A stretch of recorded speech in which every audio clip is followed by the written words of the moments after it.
Apa yang Anda rasakan waktu itu? Rasa dada sesak, terus sakitnya tuh seperti ditusuk pedang, terus seperti kulit binatang Dikuliti gitu? dikuliti hidup-hidup. Sakit sekali waktu itu Sakit rasanya? sekali. Terus di dada saya terasa sesak. Setelah itu paman saya mengajar saya mengucap kalimat thayyibah, terus mengucap doa 5 syahadat, asyhadu an la ilaha illallah wa asyhadu anna muhammadar rasulullah.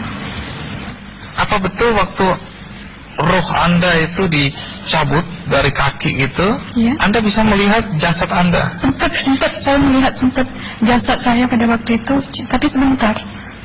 Setelah itu saya dibawa pergi oleh 2 orang malaikat ini. Dan pada waktu itu saya ingin ketemu sama ayah saya. Kebetulan ayah saya sudah meninggal.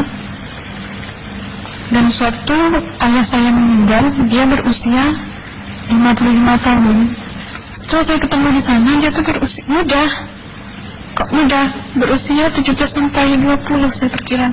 Anda sempat ngobrol dengan ayah? Sempat. Apa yang Anda sampaikan? Waktu itu ayah nangis.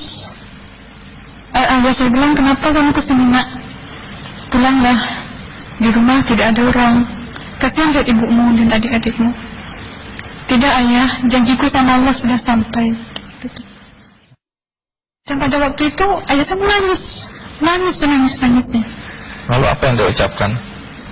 Diam aja dia, tersilang. Kembali ke malaikat tadi, bentuk yang Anda lihat seperti apa malaikat ini? Dia ini laki-laki, tapi mukanya sama semua. Berapa malaikat? 2. 2. Iya. Fisiknya seperti apa? Seperti berserban, berpakaian ihram, mukanya sama. Wajahnya seperti apa? Wajahnya sulit saya gambarkan. Yang jelas dia ini sama, dua-dua itu sama rupanya. Apakah ada ucapan dari 2 sosok yang Anda anggap malaikat itu? Ada. Apa kata mereka? Waktu itu saya mengalami perjalanan spiritual. Saya disoal oleh malaikat itu dengan sebutan Ma ayyutuka, siapa Tuhanmu? Tanya.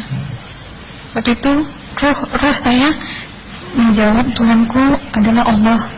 Siapa pemimpinmu? Pemimpinku adalah Nabi Muhammad Sallallahu Alaihi Wasallam. Nama kiblatku adalah Ka'bah. Siapa kedua orang tuamu? Siapa saudara maramu? Terus saya diperjalankan.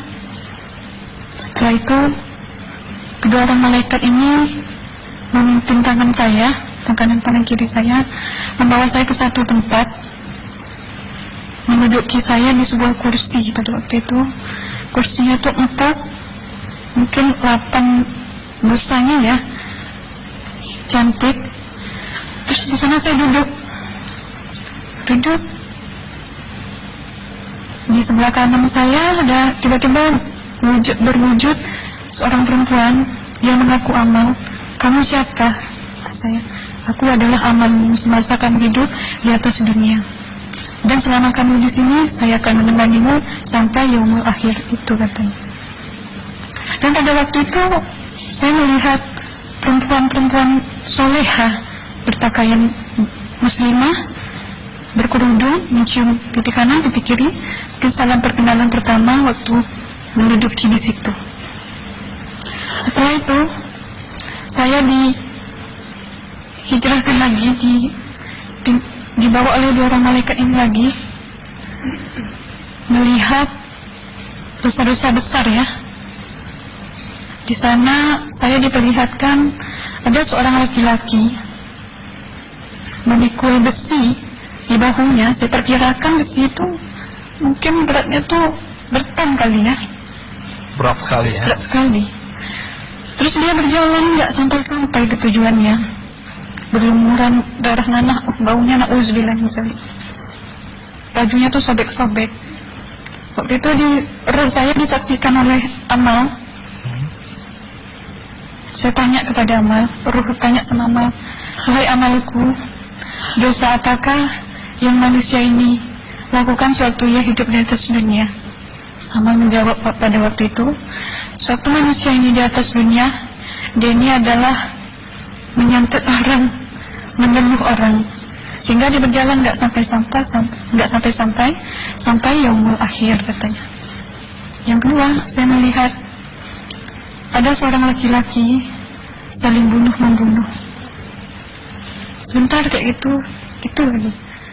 Waktu itu, sewaktu manusia ini hidup di atas dunia, dia adalah seorang pembunuh, hingga dia tidak mau bertanggung jawab terhadap orang yang dibunuhnya.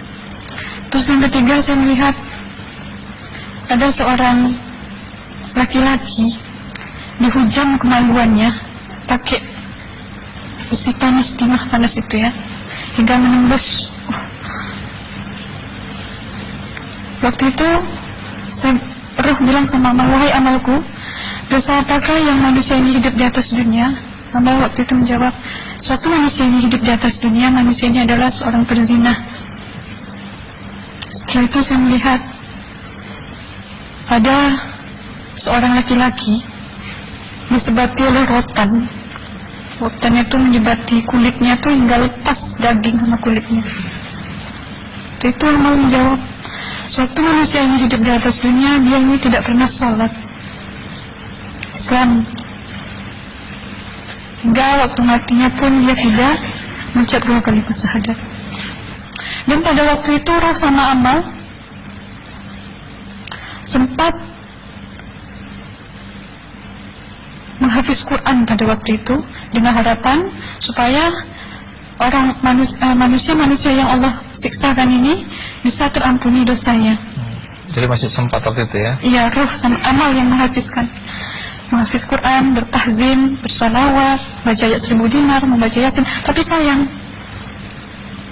bahkan tambah banyak Allah tidak mengampuni dosa-dosa mereka, sayangnya. Setelah itu, akhirnya yang terakhir kali berzikir. Zikir saya pada waktu itu, subhanallah, walhamdulillah, wa la ilaha illallah, wallahu akbar, la hawla wa la quwwata illa billahil aliyyil azim. Sekuat-kuatnya nada saya berteriak. Tiba-tiba saya merasakan detik jantung ya. Waktu itu mungkin paman saya yang menyaksikan. Itu saya koma. Disitulah saudara Anda kembali ke jasad ya? Iya, benar. Jadi banyak sekali Anda menyaksikan kejadian-kejadian di alam sana ya.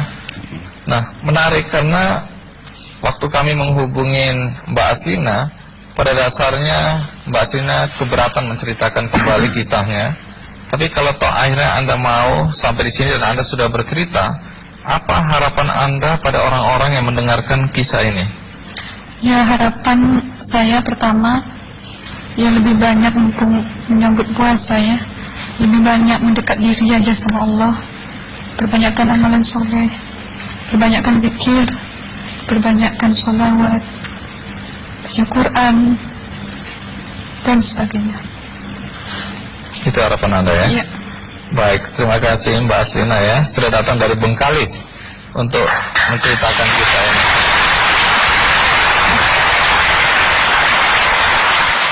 Dua, ada Pak Komarudin Hidayat ya, bukunya sangat terkenal yaitu Psikologi Kematian dan Berdamai dengan Kematian. Ini menarik karena di buku pertama itu secara jelas Pak Komarudin mengatakan bahwa